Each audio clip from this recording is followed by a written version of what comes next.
The first thing I remember from that morning after the explosion is my mom's words. From way back when I was a kid, right? We'd be coming out of a store, we'd be in a parking lot, and she'd say, "Take my hand, grab my hand. I don't want you to get squished like a bug." That's what she would say. Those are the words, squished like a bug. I had no way of knowing it at the time, but the piece of metal that was on top of me was part of the engine of a commercial airliner. I was pressed against the asphalt. My face was there, pressed hard. My hands were out to my sides, sort of like a scarecrow. I couldn't move, but I could see a little slice of the world, sort of a picture on its side. And I could hear lots of sirens going off. And through that little window, I saw paper blowing, thousands of sheets of paper, like some weird snowstorm that was going on. And I watched from a distance as one tiny little paper snowflake got closer and closer and closer, and that piece of paper blew right up against my face. It startled me. I wanted to blow it away. I took a breath. Actually, I tried to take a breath and blow it away, but whatever was on top of me was so heavy, it didn't move. I couldn't breathe. I just wheezed it out. I started my day late and ticked off at my daughter. I was just getting ready to take her to school. She said, I've got to go get this library book that's overdue, Dad. I forgot it. So she runs into the house looking for it. I eventually go in to help her look for it. My wife is in there helping her look for it. We found it exactly where she put it the night before, in her backpack. Made me think about, somehow I began to think about the tickets that were in my pocket to the ball game that night. We had closed a really big deal at work. I'm talking a really big deal. And so my boss had given everybody in the department tickets. The whole division was going to the game that night. And I was going to pick up a t-shirt for my daughter because she had team jersey day that next week. At the thought of my daughter, I let out a sigh. And that's when the pain hit. I mean, I'd broken a rib in high school playing soccer, and it was hard to breathe then, but this was 1,000 times worse. And what I also discovered is that my tie was over my mouth, making it even harder to breathe. If I could have moved my hands, and I so desperately wanted to move my hands, I would have swatted away that piece of paper, and I would have swatted away the tie, but I couldn't. Seeing, breathing, moving, things you take for granted until you can't do them anymore. You know, I felt like I was a butterfly in somebody's collection pinned to a piece of cardboard. I was pinned down, but I wasn't crushed. I realized I could wiggle my fingers and I could wiggle my toes. I realized that my hand was still around the handle of my briefcase. I began to kind of go back through the events of the day. What had happened? How did I get here? And all I remember is I was late for work, 10 minutes, and just before I walked into my building, there was a huge explosion, and I just reacted. I ducked behind a parked car, and then stuff started falling, pieces of concrete and glass and metal started falling down, and then the big metal thing that landed on top of me, I'm sure it was just the parked car that I was hiding behind that gave me enough room to survive, but I knew that I wouldn't last long. I also knew that I wasn't alone. I could hear a woman screaming in pain, and then after a few minutes, it just stopped. I tried to call out to her, but I just couldn't get enough air in my lungs to make a noise at all. At that point, for whatever reason, I decided to kind of just check all my senses to see how they were working. I couldn't really sniff, but I could smell. I could smell the street, and I could smell gasoline. I could feel with my right hand, some little rocks. About that time, a gust of wind came and blew the paper off my face, just one eye, so that I could see out of one eye. And the thing that I saw the clearest were 2 feet in high-heeled shoes. I assumed that they belonged to the woman that I'd heard screaming earlier. I could taste. I could taste blood in my mouth, and I don't know if I had bit my cheek. I didn't know if I had internal injuries, and the thought of that made my heart race. I could hear, and the thing that I could hear the clearest were the sounds of boots clomping, lots and lots of boots. I knew exactly what it was because I'd been to boot camp, and I had been in the military. I knew the sound, and about that time, another gust of wind came and blew the piece of paper completely off my face so that I could see lots and lots of boots, and I tried to yell, and all that did was send searing hot pain in my brain. I blacked out for just a second, but it worked. When I came to, there was a pair of boots coming right up to me, and they kneeled down. It was a fireman, my new best friend, and he reached out and he put a hand on my shoulder, and I could tell that he was surveying the situation, and he said, "I'm here. Can you hear me?" I tried to nod a little bit. He said, "We're going to get you out of here. We're going to get you out of here. I've radioed in your location. It's going to be okay." He kept his hand on my shoulder the whole time. You know what that felt like to me? It felt like hope. It felt like hope. I thought, I'm going to see my family again. I'm going to take my daughter to school again. I'm going to go to a ball game again. And then there was another explosion. Everything shook. And my new friend took his hand off my shoulder. And I heard somebody yell, "We got to get out of here. We got to get out of here now." And that firefighter knelt down to my face and he said, "I got to go, but somebody will be back for you. I promise, somebody will be back for you." And just like that, he was gone, and all the boots went tromping away. And when they all left, my hope left with them. And then I got angry. I just started thrashing around, trying to move something, and all that did was send searing pain through my whole body. And then I started to cry. And as I cried, the dust started to cake to my face. I was crying because of the pain, and I was crying because of the stupid argument I had with my wife the night before, and I was crying for the dead woman lying there in front of me in her $500 designer shoes. I don't know how much time passed, but the dust got thicker and thicker, and my eyes got so scratchy, my throat just got coated with the dust, but I wouldn't dare cough. I don't show a lot of emotion in my life. It's part of what makes me good at what I do. It's part of what has earned me a lot of money. It's part of what helped me to get that corner office on the 73rd floor. That's what I was thinking about when I was startled by another hand that reached in toward me. I'll never forget the smell of that latex glove. That hand wiped some of the dust off my face and put two fingers against my throat. And then I heard the person connected to the hand say, "We got a live one over here. We've got a live one over here." And then before I knew it, there were more hands reaching in, opening my eyes and shining in a flashlight. I heard a paramedic say, "Hey, I think we can save him if we can get this off of him." And I heard another voice say, I think it's too big. I don't think we can move it." And the paramedic said, "We can't just leave him here." And then I felt something move. I think the paramedic was trying to move it off of me by himself. And then I heard the scariest words of all. "Sam, let it go."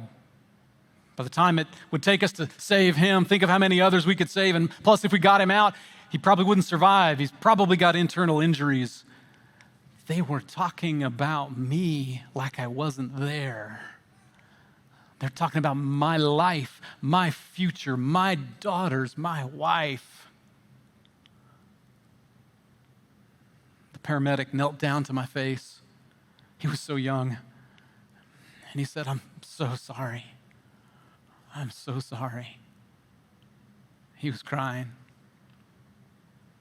I thought they'd all left, and then I felt something on my hand. Somebody was sliding something over my hand and onto my wrist and tightening it up, and then she yelled, "I've tagged him, let's go." They had tagged me and left me for dead. I slipped in and out of consciousness for a while there. I would hear people coming by, coming near to me, but as soon as they saw that tag on my wrist, they just kept going, leaving me there. I tried to tried to get it off. I tried to wiggle my fingers, and I tried to rub my wrist on the asphalt to get that damn thing off, but it just wouldn't. And all that did was use up what little strength I had left. I passed out. The last time I woke up, someone was splashing water on my face. And I thought, I'm waking up from a nightmare. This was all just a bad dream, but nope, there I was. Still pinned down, squished like a bug. I opened my eyes, and through that crust of dust, I looked into the ugliest face I had ever seen. No kidding. Pock marks and missing teeth, dirty, scraggly hair. It was one of those disgusting homeless people that hung out outside our building and begged all the time. And his breath just about knocked me back into unconsciousness when he leaned in and he said, "Well, good morning, my good sir. You look like something the cat dragged in. I've seen some bad stuff today, but you're not the worst." He started mumbling about stuff, something about some friend of his in Vietnam that got killed. He said, "Yeah, a chopper landed on him and cut him in half. It took 2 body bags to get him home. It's only going to take 1 for you." And then he started laughing at himself. And I drew in as much air as I possibly could, and I said 2 words, "Water, please." He dug around in a shopping cart. I could tell it was a shopping cart because I could see the wheels. He dug around in a shopping cart, and he took out a bottle of water, and he started giving me little sips. And he started wiping my face off gently with a foul-smelling rag and giving me little sips. And he said, "Drink all you want. I got plenty. They're handing it out for free. I got me 2 cases, and they're giving out free food, and I'm fat and happy today." I realized that I hadn't had anything to drink since my latte that morning. And I'm here to tell you that water, those sips of water, was the best thing that I had ever tasted in my life. He sat down in front of me cross-legged, and he said, "Here's the deal. Here's the situation. Old Joe here might be able to help, might not. I got a crowbar in my cart. I use it to fend off them punks, but let's give her a try." And he disappeared, and I thought, oh no, he's going to leave me. I heard him mumbling about something about making a fulcrum. He talking like, back in Nam, even a scrawny old feller like me could move big old boulders like we did in Da Nang. And then I felt it move. I felt it shift just a little. And then all of a sudden with a crash, it was off me. And Joe started hooting and laughing, and I started breathing. I could feel life start coming back into me. And Joe looked down at me and he said, "You and me, we got to get out of here. If the stuff falling don't kill us, this dust will." And he reached down under my arms and he hauled me to my feet. It hurt so bad I started to pass out. I almost passed out, but he held me up and he said, "We got a long ways to go. Can you walk it?" I couldn't take 1 step, let alone walk a couple miles. I shook my head. I could tell Joe was thinking. I was worried. I was worried that he was just going to have to leave me there. But no, he just swept me off my feet and laid me gently in his shopping cart. And I wasn't very dignified looking, my legs hanging over and my arms hanging over, but I was out of strength and I was out of adrenaline, and I just settled into the shopping cart. Joe wrapped me up in a blanket, sort of like a baby going on a long car ride. And then he pointed that shopping cart toward the river, and off we went. We walked a few blocks and we merged into the stream of people, everybody in shock. And, a banker in a shopping cart being pushed by a homeless person wasn't the strangest thing. There were construction workers and hipsters. There were people with their pets in cages. There were whole families in their pajamas, everybody covered in dust, everybody walking in silence across the bridge. We got about halfway across the bridge, and a cool breeze blew off the water. And you know what that breeze felt like to me? It felt like hope. I looked up at Joe, and as I saw the sun setting over the city, I looked up at Joe. I said, "It's about time for the game to start, isn't it? Is this the way to the stadium, Joe? I got to get a T-shirt for my daughter, and while I'm at it, I'm going to get one for you too." And Joe let out that laugh. It was music to my ears. Music to my ears. Speaking of ears, let those who have ears to hear listen.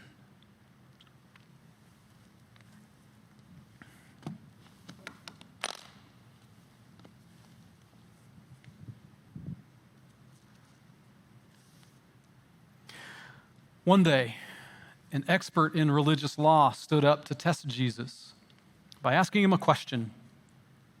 "Teacher, what should I do to inherit eternal life?" And Jesus replied to him, "What does the law of Moses say? How do you read it?"